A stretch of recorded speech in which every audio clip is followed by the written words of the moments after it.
I want to thank all of you for coming. Thank you. My name's Fred England. The people that have put this together, Eastern Hills neighborhood, Brightview, Burkhart Springfield, and your Southeast Priority Board. Thank you. Thank you. We brought the candidates in so you get time to ask the questions, see where they stand on certain issues. Please remember that they're here on their own time. Okay?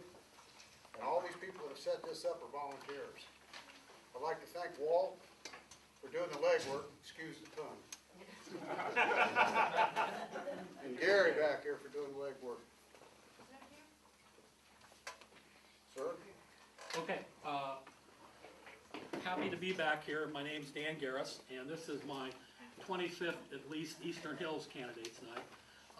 One as a candidate back in 1987, and then 24 as the moderator of the candidates night. I think it's always been tradition that we do start with the Pledge of Allegiance, so why don't everybody stand up and let's start with the pledge.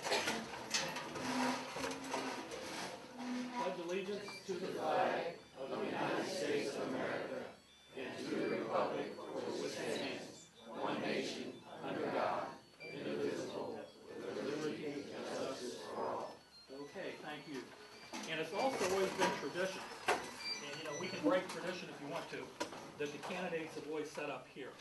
So we do have 6 seats if the candidates would like to come up here. How it's always been in the past is we start with mayor, we go to city commission, and we've always done it alphabetically. This year, since there's just 6 candidates, I think we're going to be able to have more question and answer. What I want to do, and we've talked about it, is bring it in under an hour, because everybody's got things to do in their life. And if we do a 2-minute opening and then 5 minutes of question and answer, if my math's any good, that's 7 minutes times 6 candidates. That ought to be 42 minutes. So given a little bit of introductions and things like that, we ought to be able to bring it in under an hour. So what we're going to do, we'll do it alphabetically. There'll be a 2-minute opening followed by 5 minutes of question and answer. Now my trusty timekeeper here has got a stopwatch. He says he knows how to use it. He's been doing it for years. And you're going to go like this when they got a minute left on the question and answer, and they got a minute left on the introduction.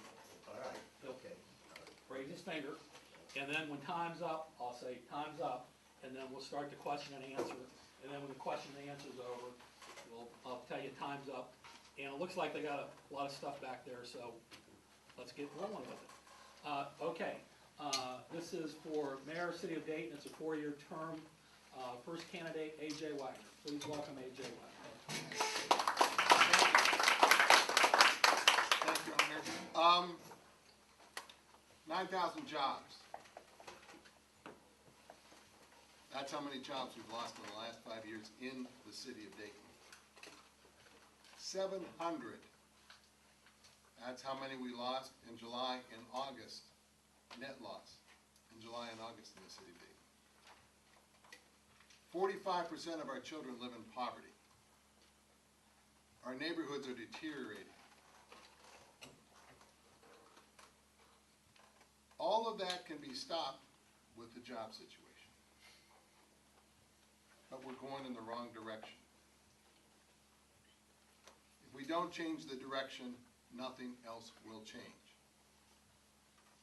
I bring you my experience as a former teacher, as a county auditor, chief financial officer for this county, as a judge, as an author, as a former banker, and more importantly, as a business person.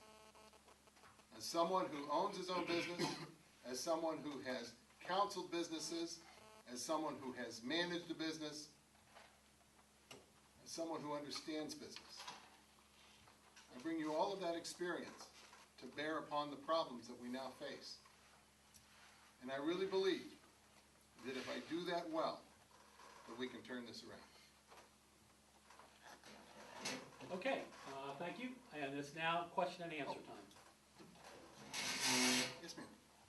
Yeah, Oh, I'm sorry, Your Honor. No, you go ahead. I got a question. I went to a meeting in the spring of last year about possibility of combining county and city into consolidated consolidating some areas. Right. I didn't see any city employee there at any of the meetings I went to.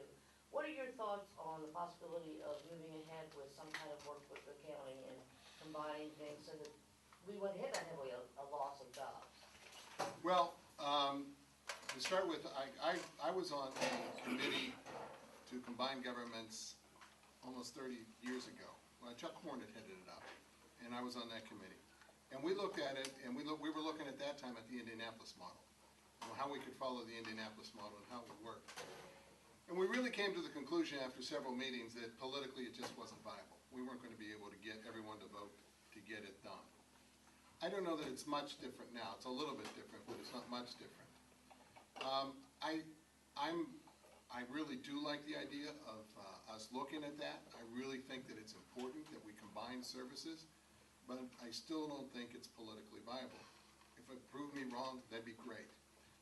I think it's important, though, in the meantime, that we continue to look for ways to work together, like we already do in some areas, like the jail is a joint jail. We have transfer stations for our trash.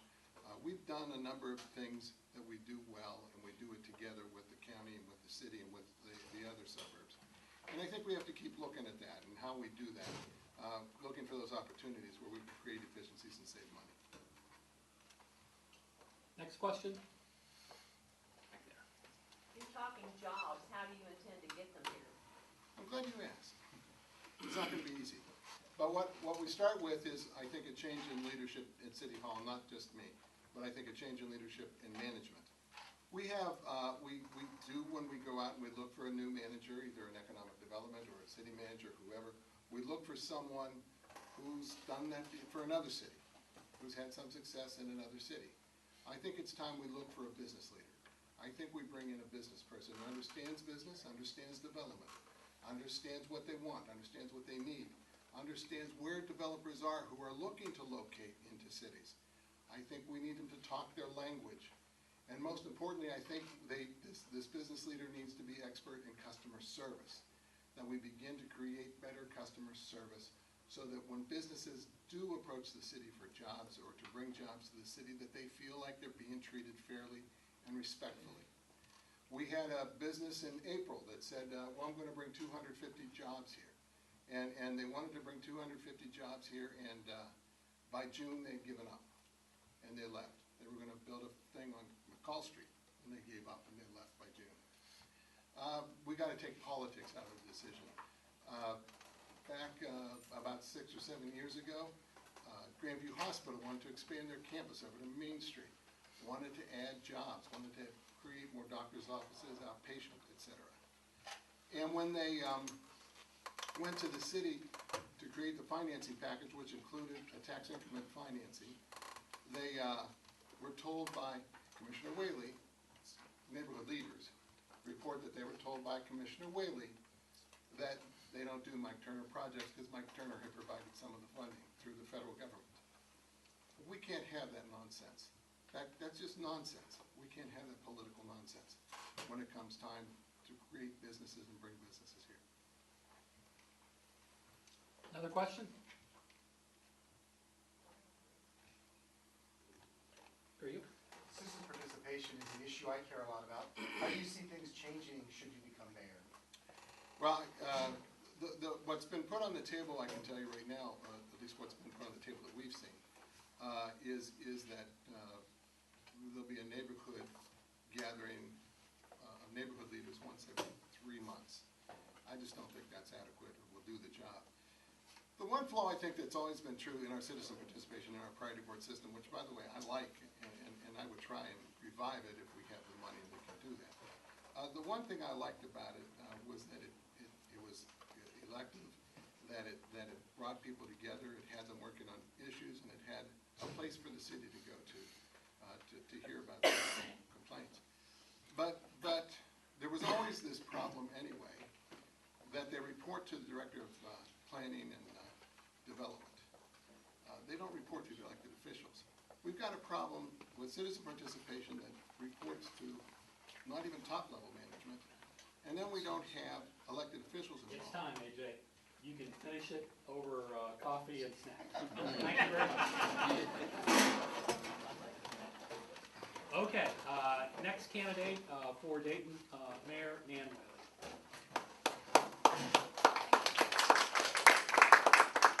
Good evening, it's a pleasure to be here. I'm Dayton City Commissioner Nan Whaley, and it's been an honor to be your commissioner for the past 8 years. I decided to run for mayor because I thought we needed someone that was full-time and focused around job creation. To that end, I put together a plan back in February and March, the roadmap for Dayton's future. It's around 11 pages. You can reach it on my website, nanwhaley.com/roadmap, or just go to nanwhaley.com and click roadmap. We're really talking about 3 areas: job creation, neighborhoods, and working with our neighborhoods, and being an open and vibrant community.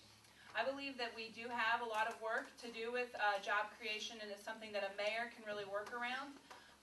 We obviously have been through the greatest recession in my lifetime, and unless you were around for the Depression, since most people's lifetime since the Great Depression. And so we have to position ourselves to create jobs around our assets. And that's what that plan is about: creating jobs around water, around our manufacturing base, around Wright-Patterson Air Force Base, around the Dayton International Airport, our health and education campuses, and really leveraging and creating jobs around our assets.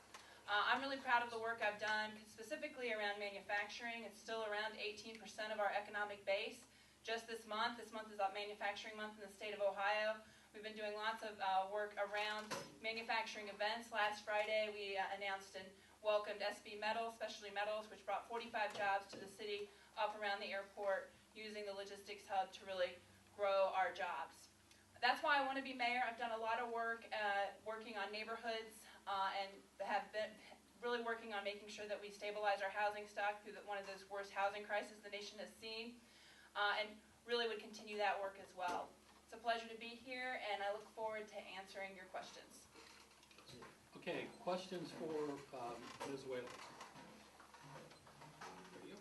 Hi.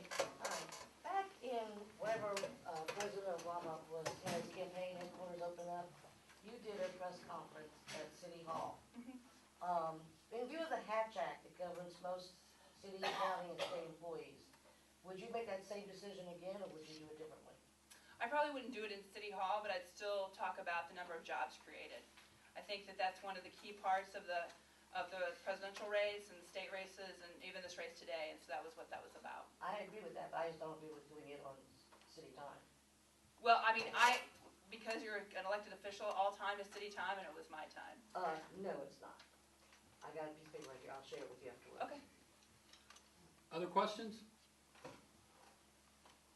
Yes. What about the housing codes if you become mayor of the housing department? Because Dayton has got a very bad stock of houses, Sure, so, all the abandoned houses in the city and all that.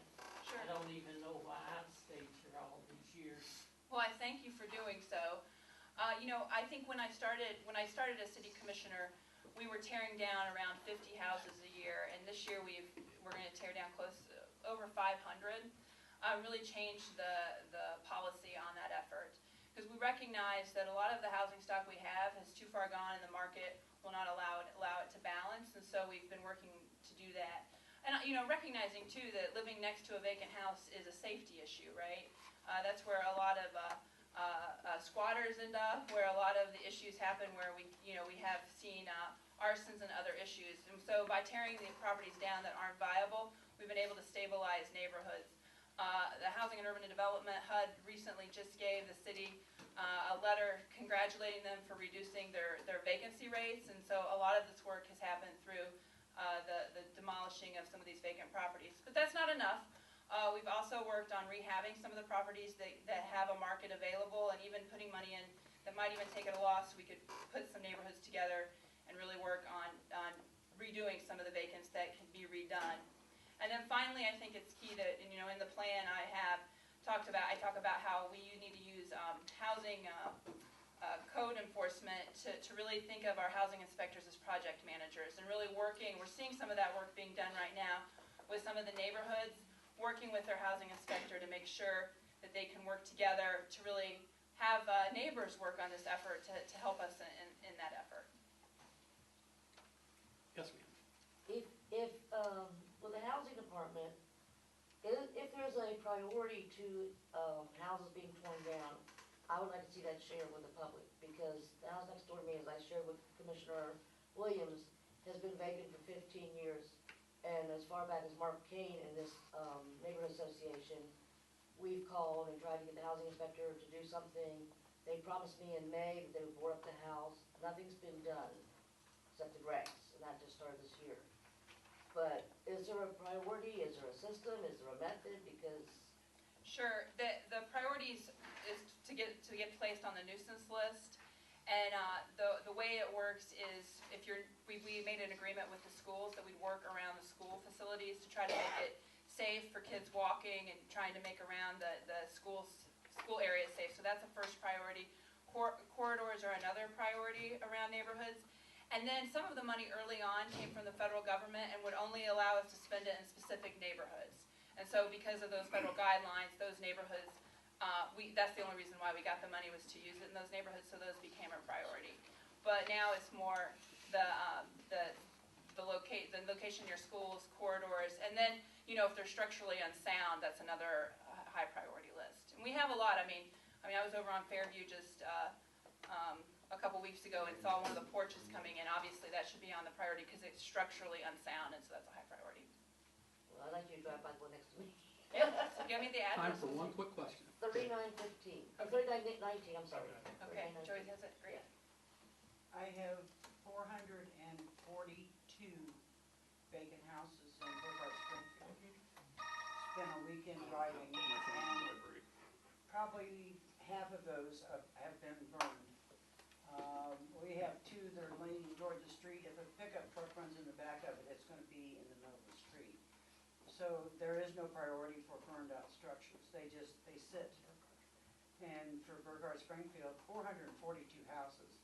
That's a lot of vacant, burned out houses. That is a high number.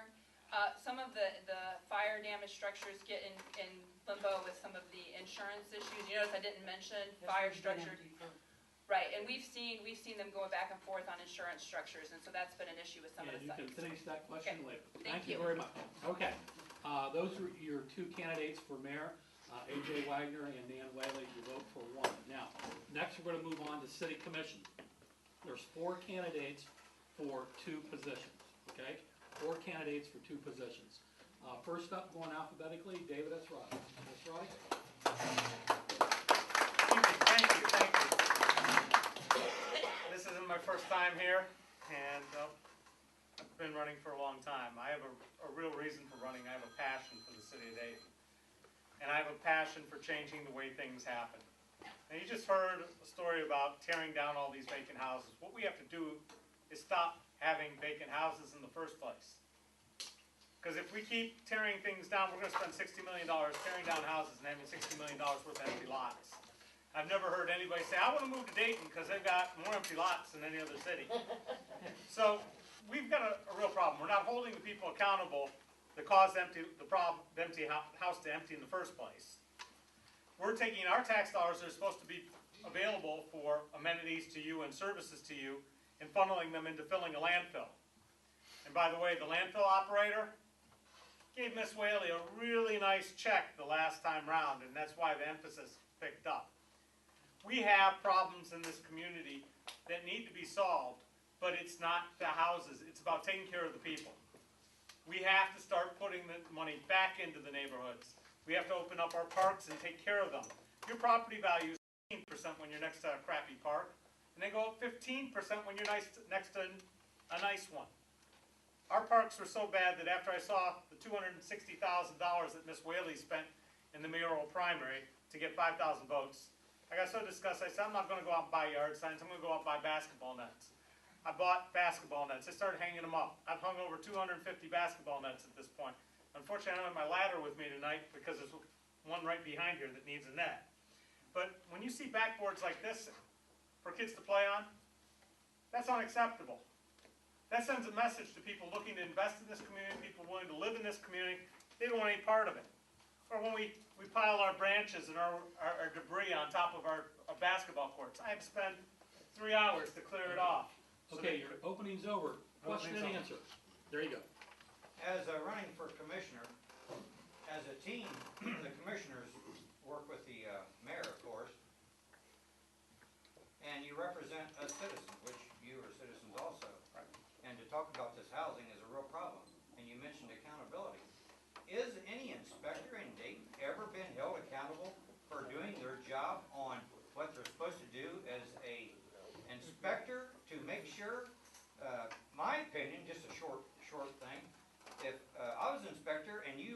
slumlord, I'd say you got 30 days to clean up or it's getting tore down, and we're gonna have a contractor to build new homes.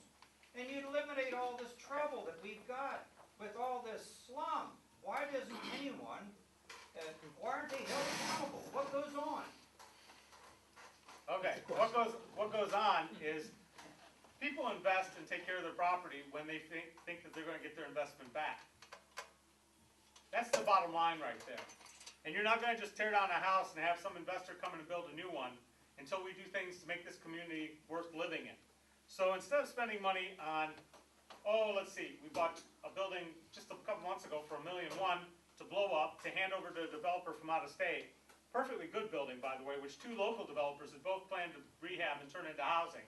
But no, apparently they hadn't greased the right wheels, so we blew it up, and now they're gonna build housing for Sinclair students, who we already subsidize through our taxes. They also spent $900,000 on 2 properties, one on Wayne Avenue, one on 3rd Street, for which there's no public use. So right there, there's $2 million. They spent over $4 million at the corner of Wayne and Wyoming, aggregating real estate for a Kroger where they had no contract. So we spent, there's $6 million. Instead, we could have done something like give every Dayton Public School student an iPad and get them a chance to actually have social mobility and bring themselves up. And when you start doing that, guess what? People want to move into your community and people start feeling better about themselves. My neighborhood, South Park, has had junky houses that have been stripped bare. People have taken and reinvested them. One of them belongs to Bill Kennedy's brother, who the house had basically burned down and would have been torn down in any other neighborhood, but now his brother and his sister-in-law and their 2 kids live there. And it's right there on my literature, the pictures before and after, and actually the before picture is after it had been cleaned up a bit.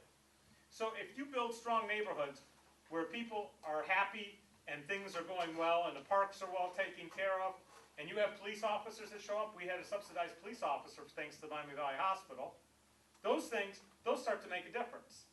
Instead, we've been spending money all over the place on purchasing real estate for which there's no public use, and creating a land bank for which there is no benefit to the taxpayers. We have to start focusing back on, first, stopping the house from being foreclosed on and kicking the people out, because the moment it becomes empty, you know what happens. The next thing, within a week, the air conditioner's gone, the copper's gone, the plumbing's gone, and the house starts falling in value.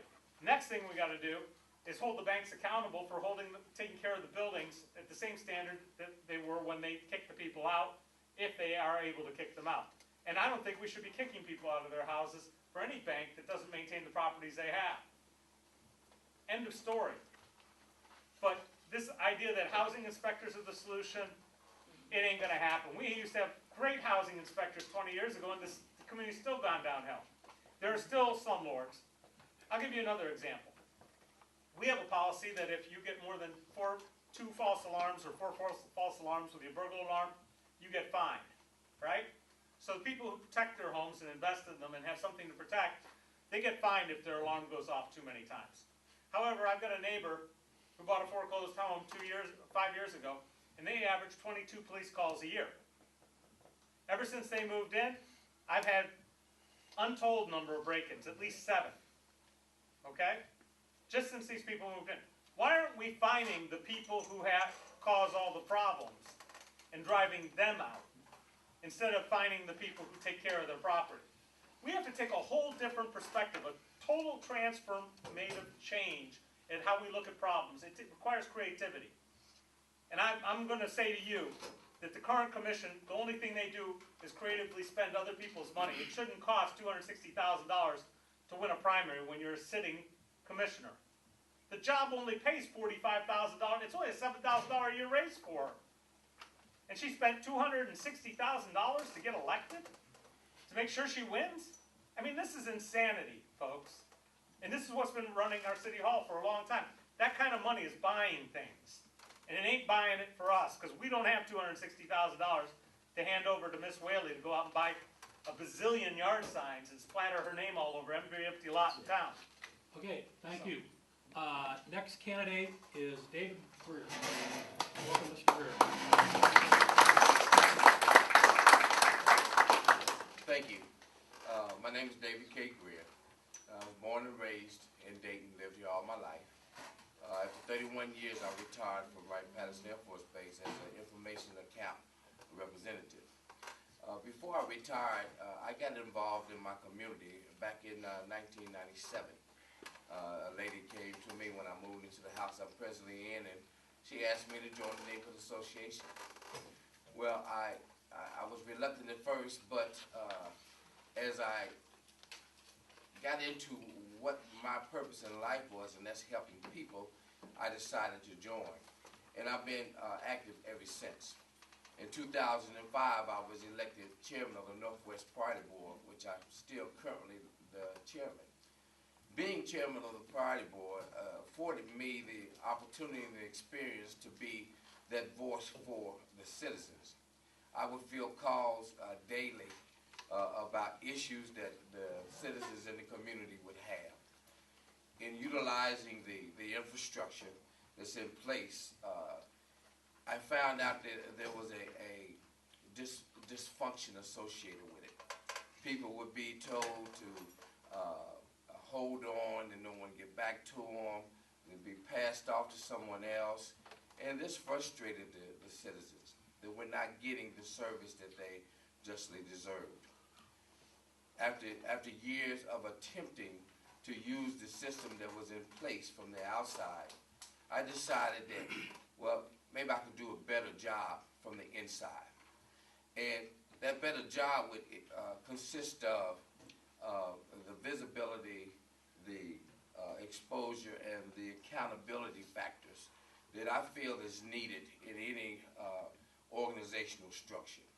You have to hold individuals accountable for what's going on. Okay, it's time for your question and answer. Okay. Question and answer. Citizen participation is something I care a lot about. How would that change should you become city commissioner? I would be an advocate for the citizen participation mechanism to be reinforced by the design that it is. It never was allowed to work the way it was designed. Various components were utilized to not allow it to function that way. For example, some neighborhood associations could call an entity a city hall, and they would be catered to, while others would not. Those individual neighborhood association or community-oriented groups that were catered to, you know, they would take the attitude, well, who needs the priority boards?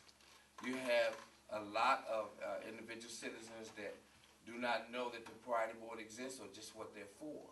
You know, there used to be an effort with the citizens as well as City Hall to promote the priority boards.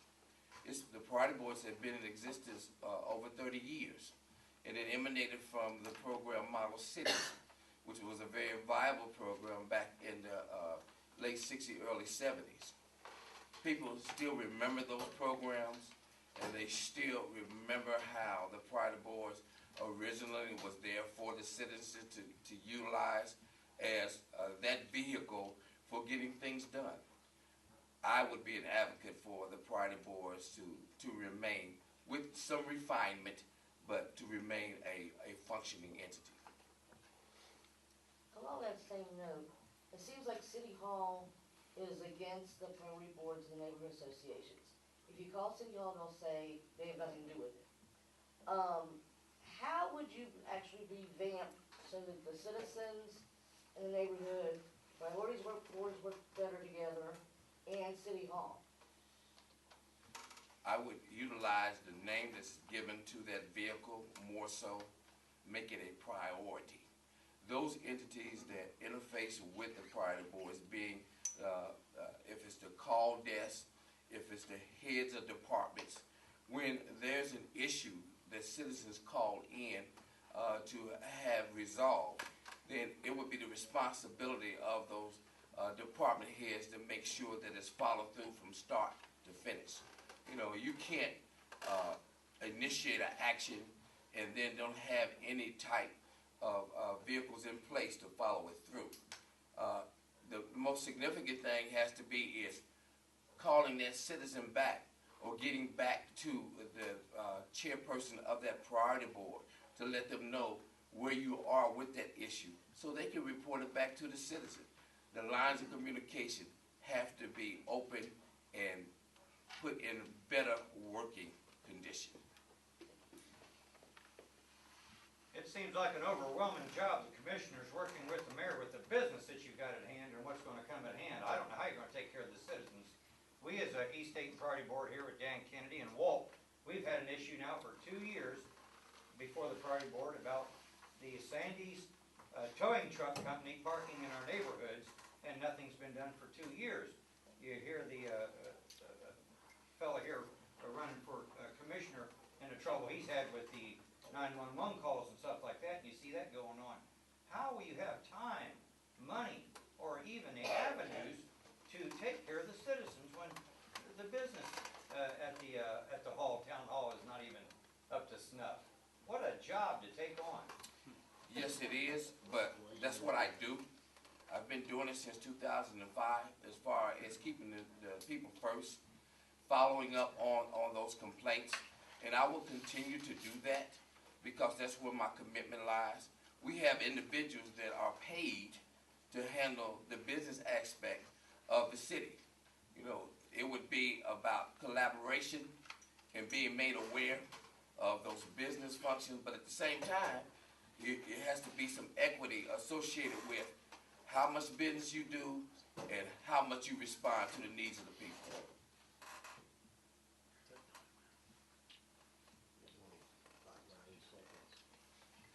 9 seconds, I don't think I can ask you a question.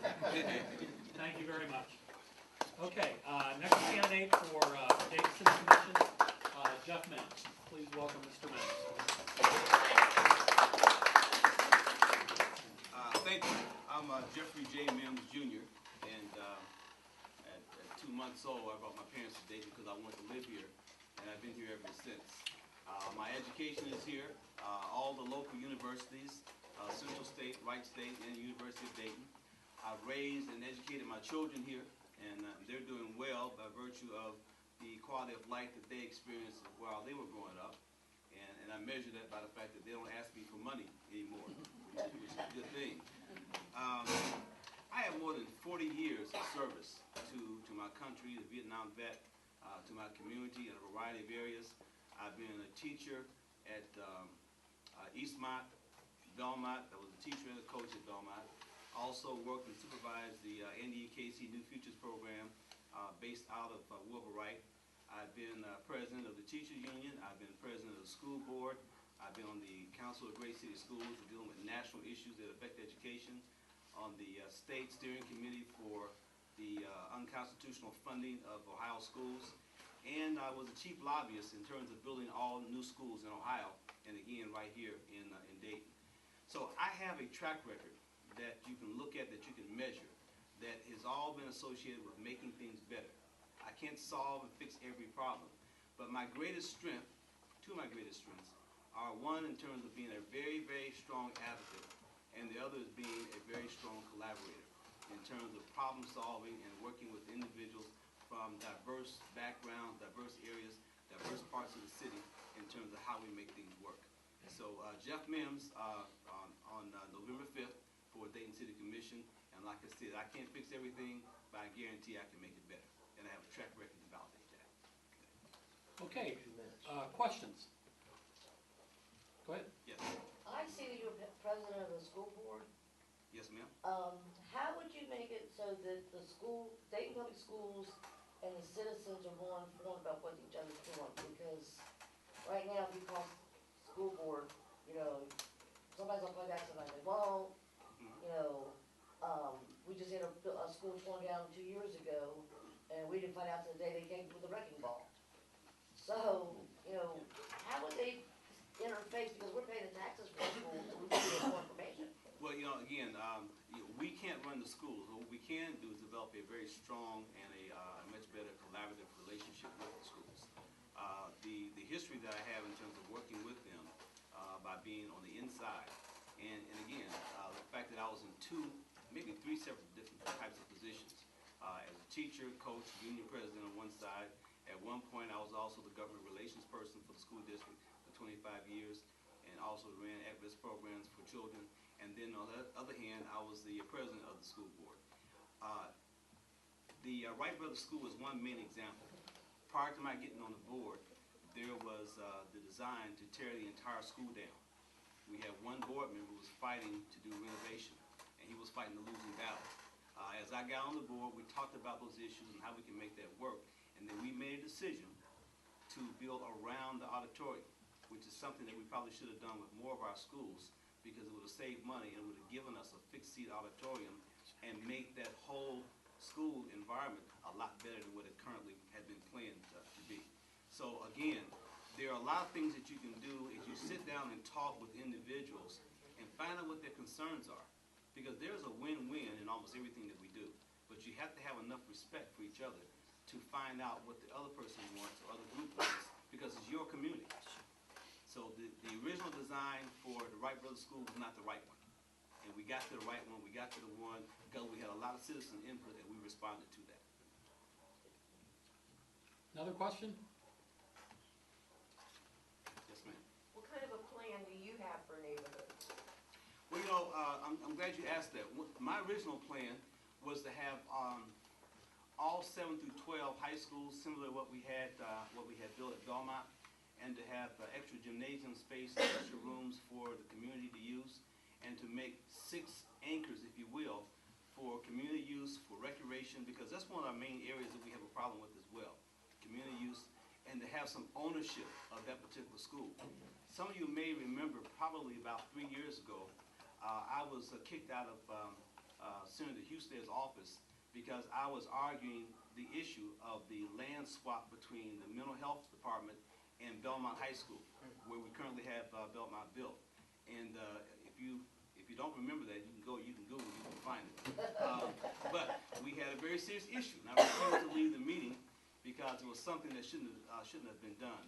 But we got it done, we made it happen, and you see the difference between what we have at Belmont, in terms of Belmont High School, and what we have at the other high schools. And because we use local labor and the prevailing wage, we built Belmont for about the same money that we built Dunbar, and Belmont is twice the size as Dunbar. Yes, it is. Another question? Okay, thank you. You want to Sorry, Oh, yeah. sorry, Go ahead. I care a lot about citizen participation. How do you see that might change should you become commissioner? Well, you know, in '83, when I was president of the teacher union, we worked with Rick Helwig, I believe at the time, who was city manager, and we developed this system in the district that was the sort of a paraphrase relationship to the priority board called the Dayton Education Council, and each school in each region had a council, and we worked on that. So I was, again, a key member of that particular unit that made that happen. So again, we have to find out a way. Now, there are some things that probably need to be changed and updated because that system needs to be updated as well. But like I said, from a win-win perspective, we have to have a vehicle for strong citizen participation in order to make it work. We can't run it downtown by ourselves, nor should we. You have to have the citizen input. Okay, I think that's the time. Thank Thank you very much. Okay, next candidate is Joey E. Williams. Welcome, Mr. Williams. Thank you, Judge, and thank you all for coming. Appreciate it. Again, my name is Joey Williams, running for re-election, and I'll just quickly tell you a little bit about myself. I have been an elected official for a number of times, so as I look around the audience, I do see some folks that look really familiar to me and talk many times. I'm running for re-election again, really because there's a lot of things I think we're doing well, but there's things we still need to do better. I'm going to talk about that in a moment. But just again, by way of background, I am from Dayton originally. Graduated from high school here at Dunbar. Went 2 years at Belmont, 2 years at Dunbar. Graduated college at Central State University, and I have a graduate degree from Ohio State University. My bank, I work for a bank. My trade is a banker. I always get a little nervous when I talk about that because, you know, banks have turned into the bad profession. But I don't work in the mortgage side of banking, okay? I work in the commercial side of banking, okay? So I have nothing to do with the mortgage side of banking. But my passion really is what I do in the community. And I've done quite a bit in the community, and it's really a labor of love, and I enjoy working with people. So, you know, I've done things you can see on my literature piece out in the community. I've been on the school board, been a member of the city commission, and I'm really looking forward to the things that we want to do going forward, so I hope I'm able to be reelected. You can see my, what I call blueprints, really sort of my platform going forward, and it really involves some of the things that I naturally do. One is making sure that we have a city run correctly and take care of our finances. While other cities like Detroit, Michigan, a lot of cities around this country have gone into bankruptcy, we've actually been applauded for the way we handled our finances. I certainly don't do it by myself, but I am part of the team to make sure that we handle our finances correctly. I also spent a lot of time on recreation. I was really an integral part of making sure that we reinvested in Lowride and in our Northwest Center and built the Roosevelt Center, because we need to have great places for our young people to play and to grow, and also great places for our seniors. So Okay, it's question and answer time. my goodness. Yes. Go ahead. Okay, you've been a commissioner since 2002, correct? Yes, ma'am. What do you think is your greatest strength and what has been your biggest weakness over those years, those terms? Yeah, the thing that's natural for me is what I do in terms of helping the city in terms of financial management and helping with when we have conversations about what can we do on the business side of the commission. It hasn't been perfect, but I do think I bring some skill sets to the table that's helpful. What I'm really most excited about, though, is what I've been working on hard in the last 3 or 4 years, and that's really been working on things around safety and reducing violence. If you look at our violence numbers throughout the city, you will see that our violence numbers are going down steadily every year. And that's not by luck. We're happy about it, but that's really by a very concentrated, strategic approach to working closely with a great police force, but also trying to work more with the community. And while I think we have a long way to go, I am really proud of the collaborations that we have within the community, with our churches, with organizations, with certain individuals who are very interested in this important topic. And I think it's so important because as we continue to work on the crime issue, we'll start to see more people want to live in our city. We'll see more business people want to invest in our city. We'll see more people want to play and do activities in our city. So that's really what I'm most excited about. So on one hand, while I'm proud of the progress we made, you asked me what do I see that we need to continue to work on the most, that's where I see we have to also continue to work on the most going forward. Next question? Yes, sir. I think Dayton should become more positive instead of so negative, because every time you read the paper or the news, it's always, we're number 17 in the nation with bed bugs, or other all negative. It's never that Dayton's number so-and-so in a positive way. It's always in the... Yeah. You want me to comment on that? Yes. Yeah. That's something I was frustrated with for a long time, and I'm still frustrated with. I will say, most recently, I don't have all the lists, but in the last 3, 4, 5 years, we have found ourselves on the good side of some lists. But at the end of the day, I think it also has less to do with me for what national publications like Forbes magazine has to say. I'm more concerned about what do we as citizens talk about. Obviously, we do have things that we need to improve in our city, but there are so many things that are going on well in our city too. When you look at some of the activities on the river, when you look at, although no one is completely happy with everything with the building project that Mr. Mims talked about in the schools, we do have new schools in this community, which is a help. When you look at, we are seeing some companies want to invest in our city. We see Midmark coming to our city. GE is in our city. We see CareSource growing in our city. We see the hospitals investing more in our city. So there are some positive things going on. So I think part of that is what we can control ourselves. We need to talk more about the great things that are going on, because it's still a great city. But I'm saying the news should pick these positive things. Yeah. Well, I'm married to a lady on the news. I try my best to keep her in line, but I have little control over the rest of them. Another question? With the Miami Valley Hospital and the University of Dayton being down there by the county care area, what's going to happen to that property? And is it because of the education and stuff with UD? Do they have dibs on a lot of land that people don't know about, or what's going to happen to the Montgomery County Fair area? I'm going to be honest with you and tell you I don't have all the answers going on with that. I know that's a property that there's been a lot of discussions over for a long time about what to happen with the fairgrounds. I will say that I'm pleased that Miami Valley Hospital does want to continue to grow and want to grow in our city. And through collaborations with Miami Valley and the city and the University of Dayton, you're probably familiar with the Genesis project. And as a result of that Genesis project, there's been great economic development and a lot of jobs created right on Brown Street as a result of this relationship. So I think there is some conversations about can that be repeated in other parts of that region. Got time for one more quick question. Yes, ma'am. I would like to know, and actually this is for all of you, when we're going to be allowed to have more police and fire protection in the city of Dayton? So this year, we've actually had recruiting classes, and we're starting to grow the number of police in the city of Dayton. We can't, it's hard to predict, how large our. And you're gonna finish that question in about 30 seconds. I look forward Okay. to talking to you more about it. I'm known as the hook, so I hooked you. Okay, I want to thank everybody for coming tonight. It's been a wonderful candidates night. I think the regulars that I know here, you get your best question and answer back there with the candidates. So thanks for coming. Thanks for the priority board and all the neighborhood groups for putting it on.